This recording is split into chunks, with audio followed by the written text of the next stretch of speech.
بسم اللہ الرحمن الرحیم صلو علی الحبیب صلی اللہ تعالی علی محمد۔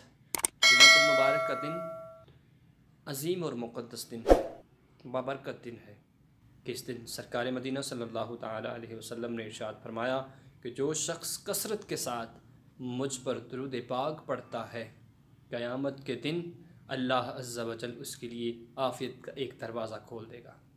کہ اس دن ہمیں کثرت کے ساتھ حضور صلی اللہ تعالی علیہ وسلم کی ذات پاک پر درود پاک پڑھنا چاہیے کہ دنیا میں کوئی کسی کا اتنی شدت سے انتظار نہیں کرتا کہ جتنا رب اپنے بندے کا انتظار کرتا ہے۔ ہم سمجھتے ہیں کہ دنیا کے اندر ہمارے ساتھ لوگ بڑی محبت رکھنے والے ہیں، ہمارے ساتھ بڑا اچھا تعلق قائم کرنے والے ہیں، لیکن اے بندے سن، اگر تو نے رب کے ساتھ اپنے تعلق کو جوڑ لیا تو یاد رکھ وہ اللہ 70 ماؤں سے زیادہ محبت کرنے والا ہے۔ گناہوں کے باوجود جتنے بھی گناہ کر لیتا ہے، گناہوں کے بعد جب تو اپنی رب کی بارگاہ میں جاتا ہے، ایک دفعہ کہتا ہے اے میرے رب، تو بندہ کہتا ہے جی میرے بندے۔ اللہ عز و جل ارشاد فرماتا ہے جیسے ہی بندہ مجھ سے معافی طلب کرتا ہے، جیسے ہی میری بارگاہ میں دعا کے لیے ہاتھ اٹھاتا ہے، تو میں فرشتوں کو کہتا ہوں کہ اے میرے فرشتوں، اب میرے بندے کو بخش دو۔ میرے بندے نے مجھ سے معافی طلب کر لی ہے کہ دنیا میں کوئی کسی کا اتنی شدت کے ساتھ انتظار نہیں کرتا کہ جتنا رب اپنے بندے کا انتظار کرتا ہے کہ کب آئے میری بارگاہ میں، مجھ سے معافی طلب کرے، مجھ سے بخشش مانگے، جو مانگے میں اس کو عطا کر دوں گا۔ کہ وہی رب ہے، وہی پالنے والا ہے، وہی رازق ہے، وہی جبار ہے، وہی قہار ہے، کہ اسی کی ہماری طرف، اسی کے ہم پر احسان ہے کہ جس اللہ نے ہمیں زندگی دی، جس اللہ نے ہمیں زبان دی آزمانے کے لیے کہ دنیا میں ہم جا کر کرتے کیا ہیں۔ لیکن دوستو، ہمیں سوچنا چاہیے کہ ہم دنیا میں آ کر کیا کر رہے ہیں۔ ہمارا آنے کا جو مقصد تھا ہم اس سے پیچھے ہٹ گئے ہیں۔ ہمیں سوچنا چاہیے، ہمیں فکر کرنی چاہیے کہ قیامت کے دن جب رب کی بارگاہ میں جائیں گے تو کیا جواب دہ ہوں گے۔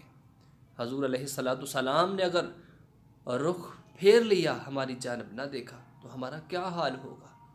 ہم کہتے ہیں کہ ہم افضل امت ہیں، ہم اعلیٰ امت ہیں، لیکن ہماری بخشش اسی میں ہے کہ ہم رب کی طرف چلے جائیں، رب کی طرف چلے جائیں، رب سے معافی طلب کریں، رب سے معافی مانگیں، بخشش طلب کریں۔ تو آج کے جمعۃ المبارک کے دن میرا یہی پیغام ہے کہ جتنے بھی میرے دوست احباب سننے چاہنے والے ہیں، دعا ہے کہ اللہ عز و جل سب پہ اپنا خاص فضل و کرم نازل فرمائے، سب کی مشکلاتوں کو اس عظیم دن کی برکت سے دور فرمائے۔ تو ناظرین، اگر آپ سن رہے ہیں تو یقیناً میرے جملے جو ہیں یہ بڑے قابل غور ہیں کہ دنیا میں کوئی کسی کا اتنی شدت سے انتظار نہیں کرتا کہ جتنا رب اپنے بندے کا کرتا ہے کہ کب میری بارگاہ میں آئے، مجھ سے معافی طلب کرے، مجھ سے بخشش مانگے، میں اس کو بے حساب رحمت سے بخش دوں، اسے معاف کر دوں۔ تو ہمیں اپنے رب کے حضور جانا ہے، ضرور ایک دن جانا ہے۔ اس سے پہلے ہمیں تیاری کرنی ہوگی کہ دنیا میں کوئی پتہ نہیں کب سانس بند ہو جائے، لیکن اس سے پہلے ہم نے اپنے رب کو منا لینا ہے۔ کس طرح منانا ہے؟ مسجد میں جائیں، نماز پنجگانہ ادا کیجیے، اپنے بال بچوں کا خیال کیجیے، اپنے رشتہ داروں، اپنے بہن بھائیوں کے حقوق کو پورا کیجیے، جو ہمارے حقوق ہیں ان کو پورا کیجیے۔ لیکن یاد رکھو، احادیث قدسی میں آتا ہے کہ حقوق انسان پر 2 قسم کے ہیں، ایک حقوق اللہ، ایک حقوق العباد۔ حقوق اللہ کے بارے میں تو رب فرما رہا ہے کہ جب بندہ میری بارگاہ میں آئے، دنیا میں کوئی کسی کے اتنی شدت سے انتظار نہیں کرتا، اگر رب کی نافرمانیاں بھی کی، گناہ بھی کیے، تو رب سے معافی مانگی، رب سے بخشش مانگی، رب تو معاف فرما دے گا۔ لیکن یاد رکھو، ہماری بخشش اسی میں ہے کہ ہم حقوق العباد کو پورا کریں۔ حقوق العباد جو ہمارے سے کوتاہیاں ہو گئی ہیں، اگر ہم نے کسی مسلمان کا دل دکھایا ہے، ہم اس کے پاس جائیں، اس سے معافی طلب کریں، اس کو خوش کریں۔ اگر ہم نے اس کا حق کھایا ہے، ہم اس کو خوش کریں، ہم اس کو راضی کریں، بے شک دنیا کا مال ہی دے کر کیوں نہ کرنا پڑے، لیکن یاد رکھو حضرت علی المرتضیٰ رضی اللہ تعالی عنہ کیا فرماتے ہیں، کیا خوب فرمان ہے حضرت علی کا۔ آپ فرماتے ہیں کہ مال کے